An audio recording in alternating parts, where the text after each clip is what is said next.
Across the United States, something unusual seems to be happening on dealer lots. Prices that once felt fixed are suddenly sliding, sometimes by amounts that make longtime car shoppers pause and look twice. For people who have followed the auto industry for decades, this doesn't quite feel like a normal sales cycle. It feels different. Inventory appears to be stacking up, incentives are getting deeper, and familiar brands are starting to sound a little more urgent than confident. In this video, we're taking a closer look at 10 car brands that appear to be cutting prices to extreme levels, and asking the uncomfortable question of why. Its dealer network has contracted dramatically, with entire states now lacking a single Mitsubishi dealership. In the past year alone, the brand has lost more than 100 dealerships nationwide, creating significant coverage gaps across the Midwest and southern states. The few dealers that remain are facing an increasingly challenging situation, attempting to sell vehicles that often feel like remnants of a different era. Dealers are now advertising cash rebates and financing offers that would have been almost unthinkable just 2 years ago. Discounts ranging from $7,000 to $9,000 on vehicles originally priced around $25,000 suggest that many dealers are effectively selling at, or even below, cost simply to maintain operations. 0% financing for 84 months has become commonplace rather than exceptional, a clear indication of a company willing to sacrifice margins today in hopes of surviving tomorrow. Sales figures further underscore Mitsubishi's troubling trajectory. Year-over-year declines have consistently reached double digits, with some months recording drops exceeding 35%. A brand that once sold more than 345,000 vehicles annually in the United States now struggles to move roughly 85,000 units. With each passing quarter, Mitsubishi's already small market share continues to erode, now hovering below 0.5% of total U.S. auto sales. Perhaps the most revealing indicator is the inventory situation at the remaining dealerships. Lots designed to hold 120 vehicles are now carrying 200 or more. With certain models sitting unsold for over 180 days, this inventory imbalance has fueled an additional round of price reductions beyond official manufacturer incentives. As dealers slash prices by thousands simply to make room for shipments they are contractually obligated to accept. From a brand that once offered a full range of vehicles, sedans, wagons, minivans serving many different needs, Chrysler today appears to be left with only a handful of core models. This does not seem like a short-term strategic streamlining, but rather a condition that has stretched on for many years. For traditional buyers, this creates a rather ironic paradox. Loyal customers, those who moved from one Chrysler generation to the next, may find that there is no longer a clear next Chrysler to upgrade to. They may want to stay with a familiar brand, yet seem unable to find a model that fits their current needs. For dealers, the consequences appear fairly straightforward. Fewer vehicles to display, fewer reasons for customers to return to the showroom, and, over time, repeat traffic seems to decline. When a narrowed product lineup stops being temporary and becomes the new normal, the brand's appeal appears difficult to sustain. It is no longer clear what Chrysler is trying to be: a mainstream brand, a near-premium option, or a traditional family carmaker. The messaging has shifted across different periods, but it seems to lack the consistency needed for consumers to form a lasting impression.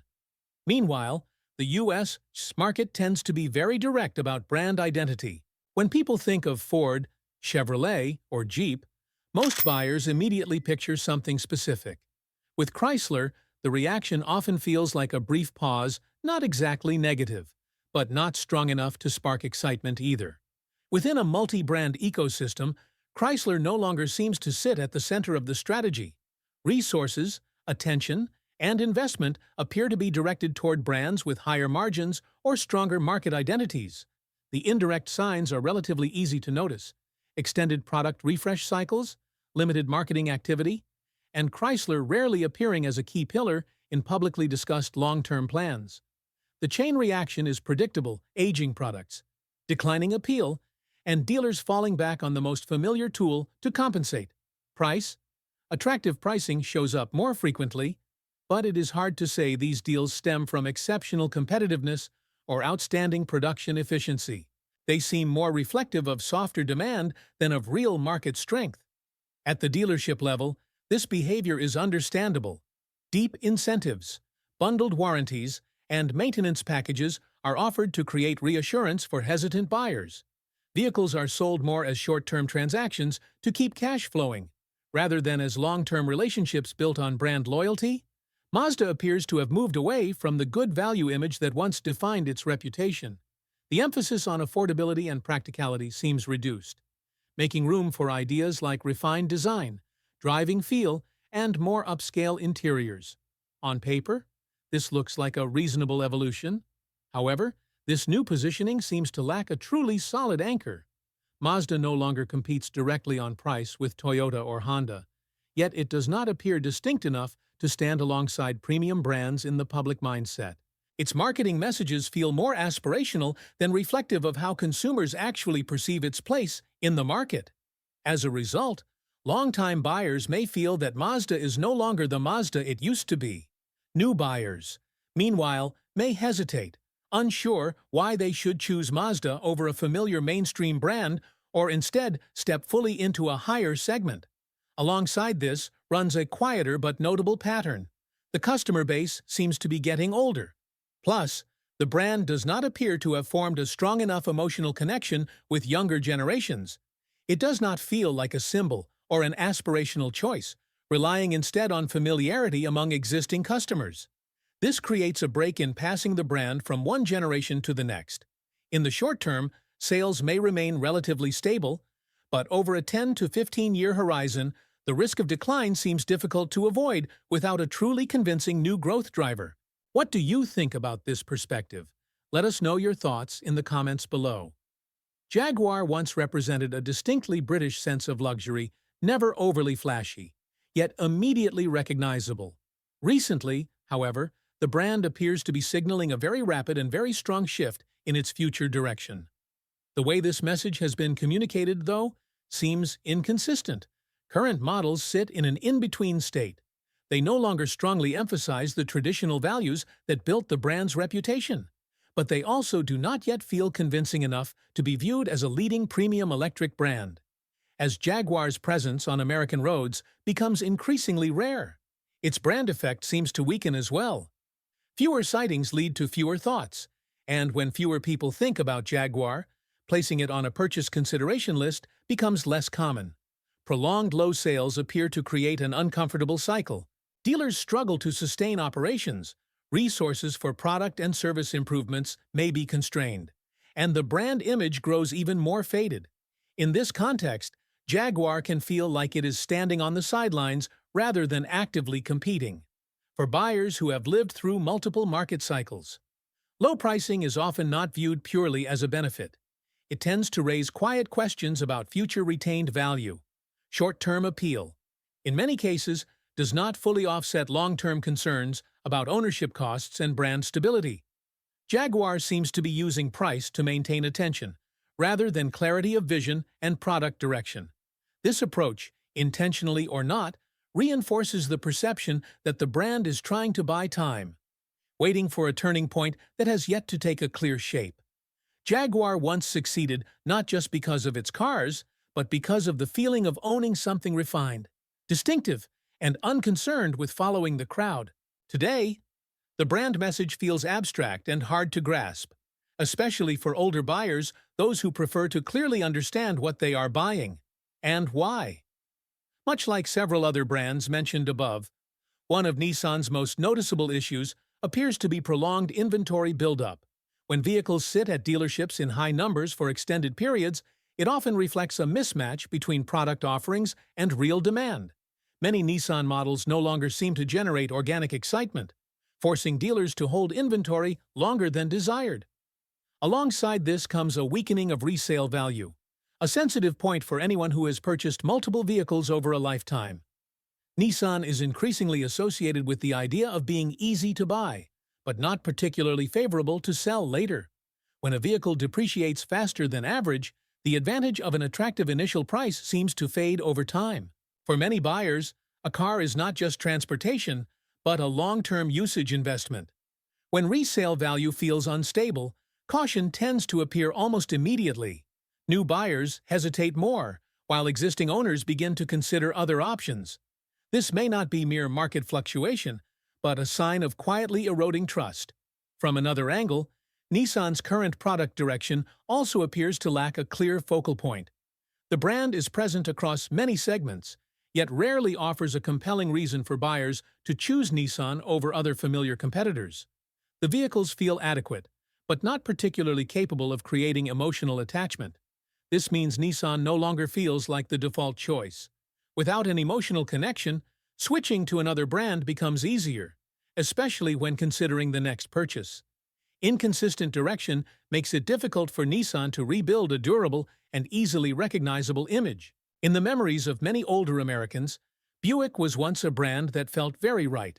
Not flashy, with nothing to prove, yet always delivering a sense of smoothness, comfort, and maturity. Buick once represented a time when success did not need to be loud, only expressed just enough. For many middle-class families, owning a Buick felt like a milestone of stability and adulthood. Today, Buick's challenge does not seem to lie in whether the cars are still good. That fundamental feeling largely remains. What concerns many people more is the sense that Buick is gradually fading out of the conversation about the future. One fairly clear sign is that Buick's core customer base is steadily aging. Most loyal buyers today belong to a group that has stayed with the brand for many years, even decades. This creates a familiar loop. Existing customers remain, but their numbers gradually decline over time, while the next generation does not appear strongly enough to replace them. Within the parent company, Buick also seems to no longer hold a high strategic priority. Resources for product development, technology, and marketing appear to be directed toward other names considered more strategically attractive. As a result, Buick's product lineup evolves rather slowly, lacking models that truly lead the segment or leave a strong impression. Moreover, in the U.S. market, Buick's role today appears somewhat blurred. The brand is not premium enough to compete directly with luxury marks, yet not affordable enough to become a default mainstream choice. This in-between position means Buick rarely appears on buyers' initial consideration lists. For older customers, this lack of clarity is not just an image issue. It brings more practical concerns: dealer commitment, long-term support stability, and the ability to predict ownership value over many years. When a brand lacks a clear position, the sense of reassurance becomes harder to grasp. For experienced buyers, seeing a vehicle retain the same design and technical platform for an extended period often creates an uneasy feeling. Infiniti, to some extent, appears to be in this situation. When its models are placed next to competitors in the same segment, the slow pace of change makes them look less vibrant, even though everything remains adequate. For many people, this is not just an aesthetic issue. It easily leads to concern about whether the vehicle chosen today will still keep up with usage needs in the years ahead. And in the premium segment, the feeling of being left behind, even if only in perception, can be enough to shake a purchase decision. Perhaps what makes buyers most cautious is not individual models, but the sense that Infiniti has not clearly defined who it wants to be. Messages about brand position, target customers, and core values seem to shift over time, leaving observers feeling hesitant rather than confident. For older generations, clarity is always a key factor. A premium brand that does not demonstrate a consistent vision can easily be seen as trying too many paths at once. And that perception, even if unspoken, often erodes long-term trust. Infiniti continues to be priced in the premium segment, but the overall experience no longer appears to deliver a clearly matching return. When higher prices are not accompanied by changes that are easy to recognize, buyers, especially experienced ones, tend to compare more carefully and reconsider. Modest sales and less compelling products than before may have placed considerable pressure on the dealer network. In some areas, downsizing or reduced investment seems difficult to avoid. This generation places strong value on after-sales service and a stable dealer presence. When the feeling that someone has your back becomes unclear, peace of mind throughout the ownership lifecycle diminishes as well. And when dealers are no longer firmly established, the brand is often the first to suffer in the eyes of cautious buyers.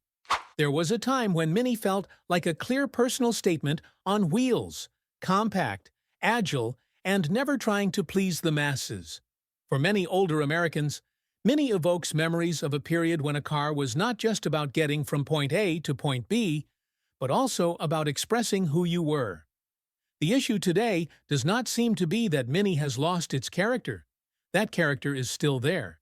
But in the current context, it no longer feels as well placed as it once did.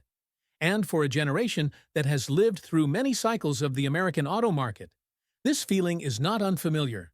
The U.S. market tends to prioritize very practical values: how easy it is to get in and out of the car, how good the visibility is, and whether the space is comfortable enough for long trips. These are not luxury demands, but the result of lived experience. In that context, Mini's compact design and low driving position no longer seem to fully meet those needs. What was once an advantaged small size and a tight driving feel may now strike some buyers as more inconvenient than enjoyable. And when tastes shift, the market rarely waits for anyone to adjust. Mini is not priced cheaply. In many cases, its pricing approaches that of larger, roomier, and better-equipped alternatives. For experienced buyers, this naturally raises a very practical question. What am I actually paying for? If higher prices came with long-term reassurance and everyday practicality, the decision would be easier to justify. But Mini still leans heavily toward emotion and style. For older Americans, those who once bought cars for emotional reasons and later learned from that experience, the gap between price and utility can be enough to give them pause. The most dramatic automotive crisis of 2025 belongs to California-based Lucid Motors, whose luxury electric ambitions are colliding with harsh financial realities. The scale of the operating losses has become striking, with quarterly financial disclosures showing the company burning through approximately $500 million every 3 months. Over time, those losses have accumulated into the billions as production targets repeatedly fall short of projections. Beyond the financial pressure, Lucid also faces serious challenges in customer retention that threaten its long-term viability. Warranty claim data and owner surveys indicate that fewer than 30% of original Lucid Air buyers plan to purchase another vehicle from the brand. This is an unusually low figure for a luxury manufacturer, where repeat purchase rates typically exceed 65%. This weakness in service infrastructure may represent Lucid's most immediate existential challenge. With fewer than 40 service centers nationwide compared to more than 200 for Tesla and roughly 300 to 400 for established luxury brands, Lucid owners regularly report weeks-long waits for appointments and replacement parts. Multiple owner forums document cases in which vehicles were left undrivable for more than 30 days while awaiting components or specialized technical support. Even Lucid's Saudi Arabian sovereign wealth fund backers, despite their deep financial resources, are widely believed to be hesitant about continuing to absorb mounting losses without clearer evidence of a sustainable business model. Perhaps the clearest indication of Lucid's precarious position lies in its production performance. Despite earlier promises to deliver 20,000 vehicles in 2023, the company produced fewer than 8,500 units. Similar gaps between projections and reality have continued into 2024 and 2025, with quarterly output typically reaching only 35 to 40% of stated targets. These manufacturing shortfalls reflect not only technical challenges associated with producing highly complex vehicles, but also limits in market demand, as the ultra-premium electric vehicle segment has proven smaller than initially anticipated. Lucid appears to be in the difficult position of losing money on every unit while still failing to achieve the volume needed for economies of scale. Looking at this entire list, the more thought-provoking question may not be how deep the price cuts have become, but why those prices are appearing in the first place. For many Americans who have lived through multiple ups and downs of the auto industry, this feeling is not unfamiliar. Lower prices can represent opportunity, but they can also signal a period of uncertainty ahead. In your view, which deals are genuine bargains, and which ones carry risks that deserve closer consideration? One thing we want to highlight: this video is shared purely for educational and informational purposes, based on publicly available data and broader automotive analysis. It is not meant to promote or single out any specific brand. The goal is simply to provide context that may help viewers think more carefully about their decisions as buyers or owners. Thanks for watching. If you have your own experiences or viewpoints, feel free to share them in the comments, and consider subscribing for more discussions like this.